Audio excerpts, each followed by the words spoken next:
Shalom, shalom, shalom, bien-aimés dans le Seigneur. C'est ma grâce, c'est mon privilège de m'entretenir avec vous ce soir et partager avec vous la bonne nourriture du royaume, celle qui nous vient du ciel, avec beaucoup de joie, avec beaucoup de paix et surtout avec une inspiration du Saint-Esprit que nous allons encore invoquer maintenant dans la présence du Seigneur. Saint-Esprit, Esprit de Dieu, Esprit véritable, toi qui nous conduis dans la parole, béni sois-tu parce que tu es présent encore ce soir avec nous et tu nous conduis dans le chemin que tu as choisi pour nous. Merci Saint-Esprit encore de te révéler à quelqu'un ce soir. Dispose toutes choses favorables afin que véritablement le nom du Seigneur soit glorifié. C'est dans le nom de Jésus que nous avons prié. Amen. Amen, amen, amen, amen. Bien-aimé, j'ai une question à te poser qui serait effectivement le thème de mon message de ce jour.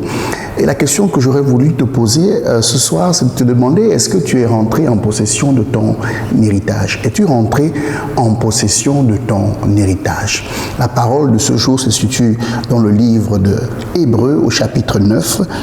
Car là où il y a un testament, il est nécessaire que la mort du testateur soit constatée. Un testament, en effet, n'est valable qu'en cas de mort, puisqu'il n'y a aucune force tant que le testateur vit. Car là où il y a un testament, il est nécessaire que la mort du testateur soit constatée. Au verset 17, un testament, en effet, n'est valable qu'en cas de mort, puisqu'il n'y a aucune force tant que le testateur vit. Bien-aimé, j'aimerais te reposer cette question. Est-ce que tu es rentré en possession de ton héritage?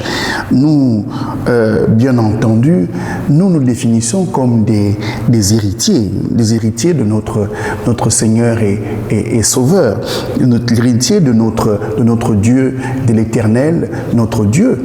Et la question que je pose a beaucoup de sens parce que parfois nous avançons dans la vie et nous avons l'impression de ne pas avoir hérité.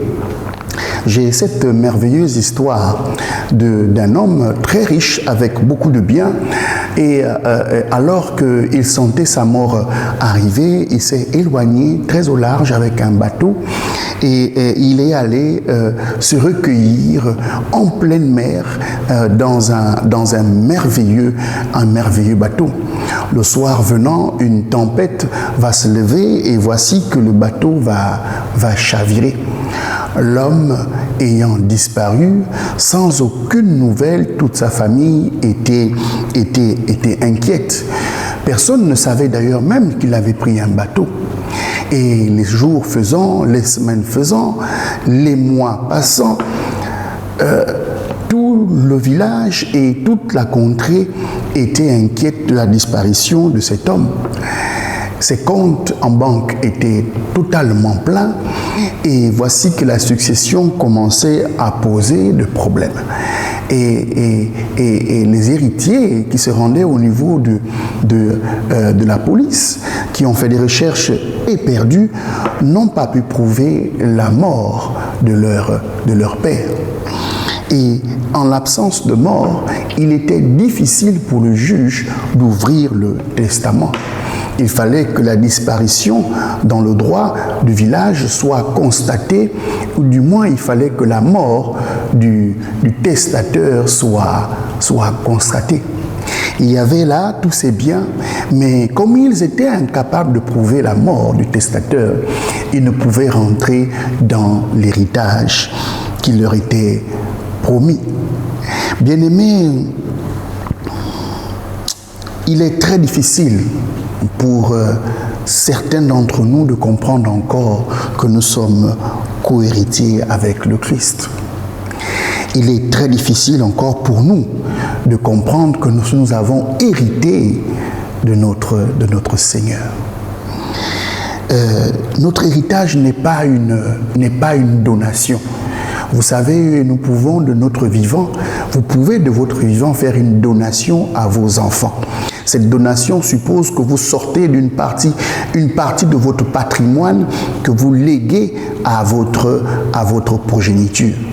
Mais vous ne pouvez sortir qu'une partie de votre patrimoine, vous ne pouvez pas faire sortir l'entièreté de votre patrimoine tant que vous êtes encore vivant. D'ailleurs, si vous le faites de votre vivant, vous allez certainement créer beaucoup de problèmes. Et il se pourrait qu'en faisant des donations, vous ayez encore à acquérir d'autres biens, ce qui fait que vous aurez toujours à laisser un héritage. C'est pour cela qu'il est important de distinguer les deux.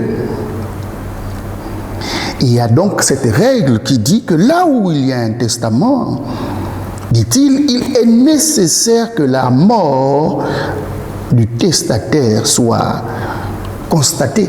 Et ce n'est qu'après cette mort qu'un testament est valable. Ce n'est qu'après cette mort qu'un testament est valable. Et voici que le Christ, venant sur la terre, lorsqu'il est venu sur la terre, lorsque les anges se sont présentés à Marie, ils ont dit quelque chose de très important. Ils ont dit que celui-là va s'appeler Emmanuel. Emmanuel qui signifie en réalité Dieu parmi nous. Voici que Dieu, de son trône dans les cieux, est descendu sur la terre pour être Dieu parmi nous. Et c'est Dieu qui descend sur la terre, qui va se personnifier en Christ Jésus, va alors devenir un homme à part entière. Cet homme, vous connaissez l'histoire, va être crucifié à la croix. Voici que Dieu va venir et sur la croix va être crucifié. Pour que cette chose soit définitivement avérée, il fallait une horde de témoins. Il fallait de nombreux témoins. Il fallait aussi attester qu'il devait mourir. Il fallait attester la mort du Christ sur la croix. C'est pourquoi aujourd'hui, lorsque les scientifiques s'évertuent à parler du Christ, ils sont d'abord chercher à savoir son existence. Une fois qu'ils ont prouvé son existence, il fallait qu'ils prouvent sa mort. Une fois qu'ils ont prouvé sa mort, pour nous, l'essentiel était fait. Il fallait que la mort, l'existence et la mort du Christ soient attestées. Parce que tant qu'il n'y avait pas la preuve de son existence et la preuve de sa mort, il était impossible pour plusieurs d'entre nous aujourd'hui de rentrer en possession de notre héritage. 1 Corinthiens au chapitre 15, au verset 3 à 4, nous dit ceci. Je vous ai enseigné avant tout, comme je l'avais aussi reçu, que Christ est mort pour nos péchés selon les Écritures, qu'il a été enseveli et qu'il est ressuscité le troisième jour selon les Écritures. Vous voyez ici, nous parlons effectivement que le Christ a été mis, il est mort à la croix et il a été enseveli. Il nous parle, les évangiles nous parlent de cette souffrance, les évangiles nous parlent de cette mort, les évangiles insistent sur la mort du Christ parce qu'il s'est assurément passé quelque chose à la croix. Il y a eu de nombreux témoins de cette mort. Et dans les archives encore de la civilisation gréco-romaine, il existe encore des éléments et des informations sur la mort du Christ.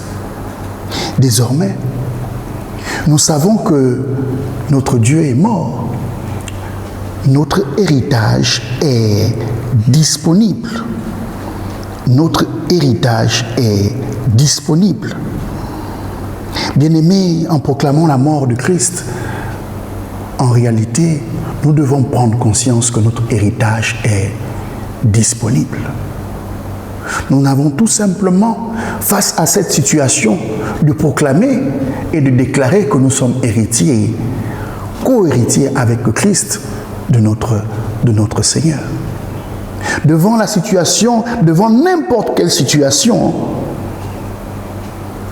tu dois pouvoir déclarer que je rentre en possession de mon héritage parce que je suis co-héritier du Christ.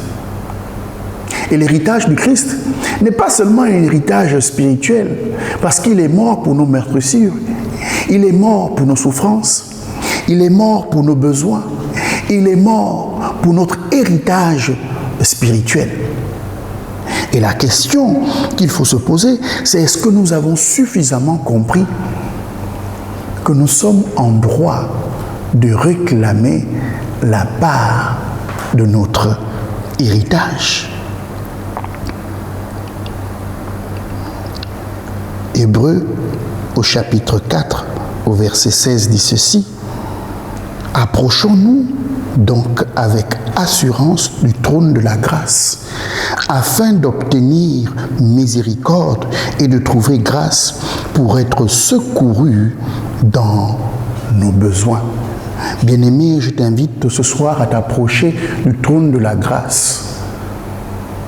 Je t'invite ce soir à réclamer ta part d'héritage en t'approchant du trône de la grâce et bénéficier de tes droits en tant qu'héritier. Nous sommes riches car il s'est fait pauvre. Nous sommes riches parce qu'il est mort.